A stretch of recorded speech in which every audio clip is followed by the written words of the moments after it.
Students, நம்ம இந்த வீடியோல CBSE Class 12 ஸ்டூடெண்ட்ஸ்க்கான relation and function exercise number 1.1ல கொஸ்டின் நம்பர் 4ம் 5ம் பார்க்க போறோம்.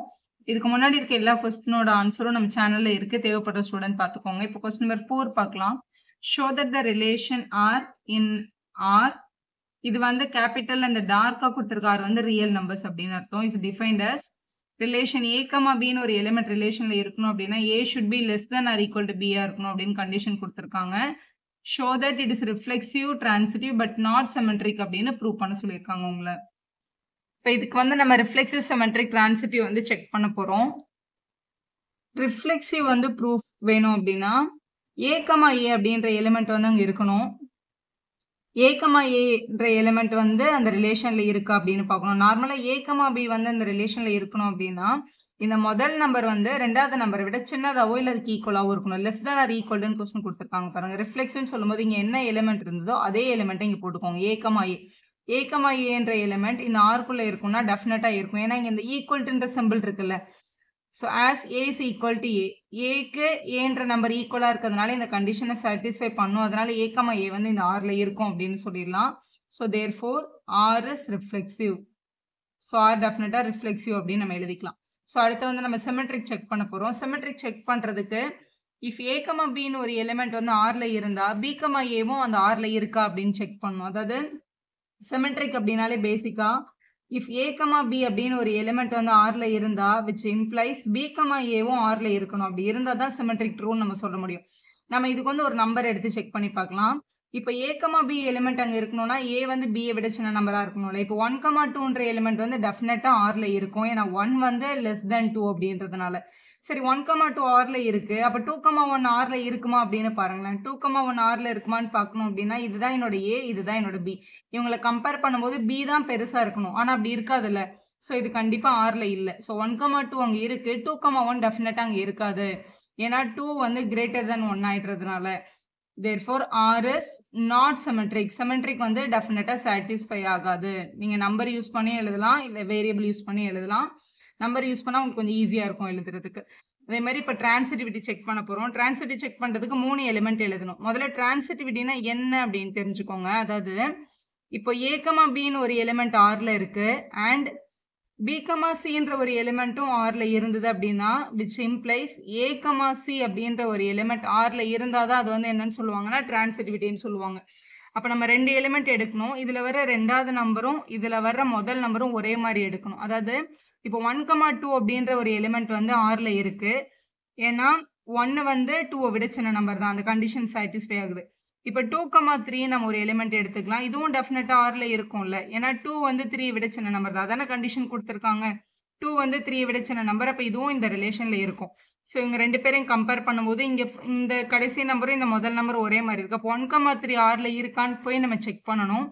1, 3 ஆர்ல இருக்கணும்னா 1 வந்து 3 விட சின்ன நம்பரா இருக்கும். சின்ன நம்பரா தானே இருக்கு. அப்போ இது கண்டிப்பா சாட்டிஸ்ஃபை ஆகுது. ஸோ இவங்க 2 பேரும் கண்டிஷன்ல இருந்தாங்கன்னா இதுவும் கண்டிஷன் சாட்டிஸ்ஃபை ஆகுது. அப்போ ஏ, பியும் பி, சியும் ஆர்ல இருக்கிறதுனால ஏ, சியும் ஆர்ல இருக்கு அப்படின்னு கிடைக்குது. தேர்ஃபோர் ஆர் இஸ் டிரான்சிட்டிவ் அப்படின்னு நம்ம எழுதிக்கலாம்.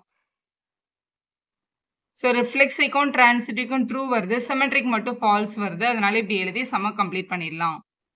நெக்ஸ்ட் கொஸ்டின் நம்பர் 5 பாருங்க. கொஸ்டின் நம்பர் 5 வந்து ஒரு போர்ட் கொஸ்டின். இது ஒரு 2 மார்க்ல கேட்டிருந்தாங்க. Check whether the relation R in real numbers. Real number எடுத்துட்டு இந்த கண்டிஷனை செக் பண்ண சொல்லியிருக்காங்க. அதாவது நம்ம ரிலேஷன்ல எப்போ எலிமெண்ட்ஸ் வரும்னா ஏ, பி வரணும்னா ஏவும் பி கியூபையும் கம்பேர் பண்ணும்போது பி கியூப் வந்து கிரேட்டராவோ இல்லை ஈக்குவலாவோ இருக்கணும் அப்படின்னு சொல்லியிருக்காங்க. டெஃபினட்டா எந்த ஒரு நம்பரையும் நம்ம எடுத்து கியூப் பண்ணும்போது அந்த நம்பரை விட பெருசாக தான் இருக்கும். இப்போ ரிஃப்ளெக்சிவ்ல இப்போ நான் 2, 2ன்னு எடுக்கிறேன்னு வச்சுக்கோங்களேன். கண்டிப்பா இது 2, இது 2னா 2வை கியூப் பண்ணா கியூப் கண்டிப்பா பெருசாக தான் இருக்கும். அப்படி பார்க்கும்போது எந்த நேச்சுரல் நம்பரை கொண்டு போய் நம்ம சப்ஸ்டியூட் பண்ணாலும் இது ட்ரூ நமக்கு ஆன்சர் பண்ணும். ஆனால் கொஸ்டின்ல ரிலேஷன் இன் நேச்சுரல் நம்பர் அவங்க உங்களுக்கு கேட்கல, ரிலேஷன் இன் ரியல் நம்பர்னு கேட்டிருக்காங்க. ரியல் நம்பர்னா டெசிமல், ஃப்ராக்ஷன், இரேஷனல் நம்பர் எல்லா நம்பருக்கும் இது அக்செப்டடாக இருந்தால் தான் அதை நம்ம ரிஃப்ளெக்ஷன் எழுதணும். ஏதாவது ஒரு எலிமெண்ட்டுக்கு வந்து ஓகே வருது அதனால இதை நான் ரிஃப்ளெக்ஷன் எழுதிட்டேன் அப்படின்னு நம்ம சொல்லவே கூடாது. எல்லாத்துக்கும் கண்டிஷன் சாட்டிஸ்ஃபை ஆகணும். ஃபார் எக்ஸாம்பிள் இப்போ நான் ரிஃப்ளெக்சிவ் ப்ராப்பர்ட்டிக்கு நான் 1/2, 1/2 அப்படின்னு ஒரு எலிமெண்ட் எடுத்துக்கிறேன். 2 ஒரே மாதிரி எடுத்திருக்கேன். ஏ மாதிரி எடுத்திருக்கேன்.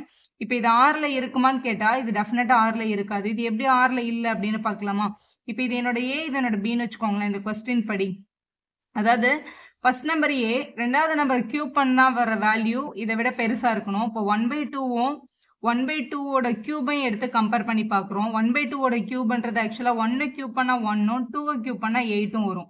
அப்போ 1/2வையும் 1/8ஐயும் நம்ம கம்பேர் பண்ணும்போது 1/2 தான் பெருசு. 1/8 ஆக்சுவலாக சின்னதில்.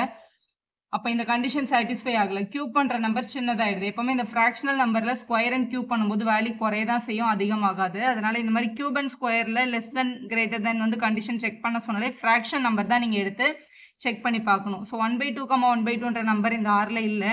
அதனால் ஆர் இஸ் நாட் ரிஃப்ளெக்சிவ்னு சொல்லிடணும். இது ஒரு ரிஃப்ளெக்சிவ் கிடையாது. ஏதாவது ஒரு நம்பர் சாட்டிஸ்ஃபை பண்ணுது, ரியல் நம்பர்ஸ் வந்து நேச்சுரல் நம்பர் மட்டும் சாட்டிஸ்ஃபை பண்ணுதுன்றதுனால இதை ரிஃப்ளெக்ஷன் சொல்ல முடியாது. யார் சாட்டிஸ்ஃபை பண்ணலையோ அவங்கள தான் நம்ம கண்டுபிடிச்சி எழுதணும். ஸோ இது ரிஃப்ளெக்சிவ் கிடையாது. ஸோ நெக்ஸ்ட் வந்து நம்ம சிமெட்ரிக் செக் பண்ண போகிறோம். சிமெட்ரிக் ப்ரூஃபில் சிமெட்ரிக் ப்ராப்பர்ட்டி வந்து இந்த லெஸ் தென் கிரேட்டர் தென்ல ஈஸியாகவே நம்ம வந்து சப்ஸ்டியூட் பண்ணி செக் பண்ணிடலாம். ஏன்னா நம்ம ஒரு நேச்சுரல் நம்பர் எடுத்தால் கூட இதில் இப்போ 1/4 இருந்தால் 4/1 இருக்கான்னு தான் நம்ம செக் பண்ணுவோம். அதாவது a/bன்னு ஒரு எலிமெண்ட் இருந்தால் அங்கே b/aவும் இருந்தால் தானே சிமெட்ரிக்னு சொல்லுவோம். நீங்கள் எந்த நம்பர் எடுத்து வேணாலும் எப்போவுமே இந்த மாதிரி கண்டிஷன் செக்கிங்க்கு எந்த நம்பர் சாட்டிஸ்ஃபை பண்ணாதுன்னு பார்த்து அதை தான் நம்ம எழுதணும்.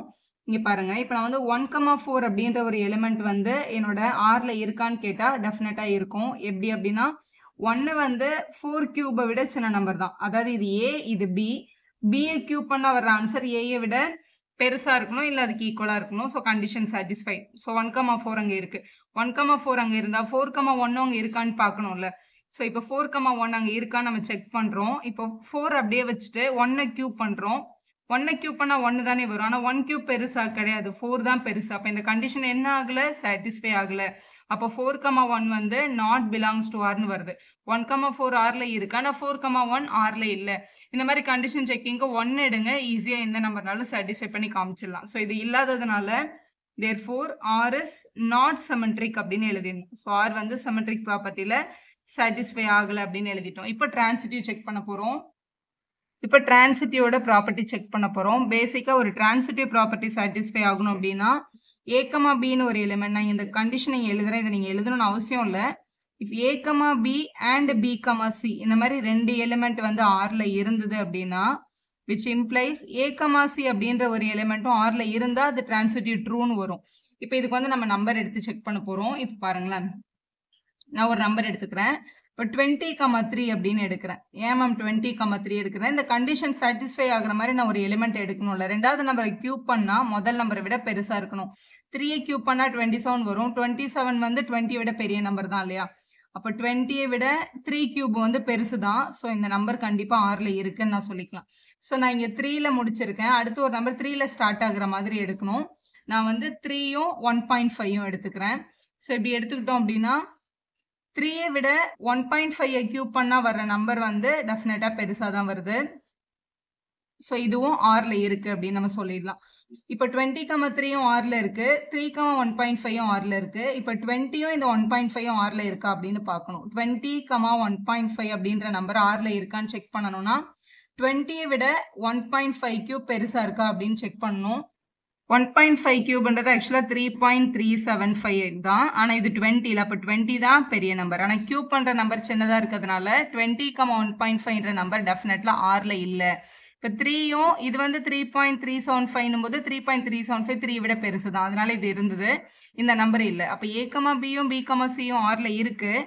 ஆனால் a, cன்ற நம்பர் வந்து எதில் இல்லை, ஆரில் இல்லை. So therefore R is not transitive அப்படின்னு கிடைக்குது. ஸோ இது நார்மலாக நான் எந்த நம்பர் வேணாலும் வச்சு செக் பண்ணலாம்னா நம்ம செக் பண்ணலாம். இதில் என்ன அப்படின்னா நீங்கள் நேச்சுரல் நம்பர் எடுத்து செக் பண்ணும்போது மேக்ஸிமம் ட்ரூ தான் நமக்கு கிடைக்கும். இதில் செக் வெதர் அப்படின்னு கேட்டிருக்காங்க, வித் ரியல் நம்பர் செக் பண்ண சொல்லியிருக்காங்கன்னா வெறும் நேச்சுரல் நம்பர் யூஸ் பண்ணி ட்ரூ ட்ரூ ட்ரூ அப்படின்னு நம்ம எழுதவே கூடாது. ஒரு ஃபார்முலா இருக்குது, அதை செக் பண்ணுங்க அப்படின்னு சொன்னால் அவங்க எல்லாருக்கும் சாட்டிஸ்ஃபை ஆனதாக அவங்களை நம்ம அக்செப்டே கொடுக்கணும்ல. அப்போ யார் வந்து அக்செப்ட் பண்ணலைன்னு பார்த்து அதை தான் நம்ம கண்டுபிடிச்சி எழுதணும். இது வந்து ஒரு பேர் நான் இங்கே எழுதியிருக்கேன். 20,3 3,1.5 20 இந்த மாதிரி நிறைய பேர்ஸ் வந்து அவைலபிளாக இருக்கும். உங்களுக்கு தெரிஞ்சால் நீங்கள் கமெண்ட் பாக்ஸ்லையும் போடுங்க, அதை நிறைய ஸ்டூடெண்ட் தெரிஞ்சுப்போம். 2-3 எலிமெண்ட் வந்து தெரிஞ்சு வச்சுட்டு போங்க எக்ஸாம் போகும்போது. ஸோ அதே நம்பர் எடுத்து நம்ம எழுதிட்டு வந்துடலாம்.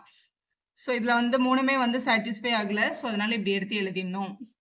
ஸோ 3 கண்டிஷனும் சாட்டிஸ்ஃபை ஆகலைன்னா நெய்தர் ரிஃப்ளெக்சிவ் நார் சிமெட்ரிக் நார் டிரான்சிட்டிவ்னு எழுதி சம்ம கம்ப்ளீட் பண்ணிக்கோங்க. வீடியோ யூஸ்ஃபுல்லாக இருந்தால் ஒரு லைக் போடுங்க, உங்கள் ஃப்ரெண்ட்ஸ்க்கும் ஷேர் பண்ணுங்கள். Subscribe for more videos.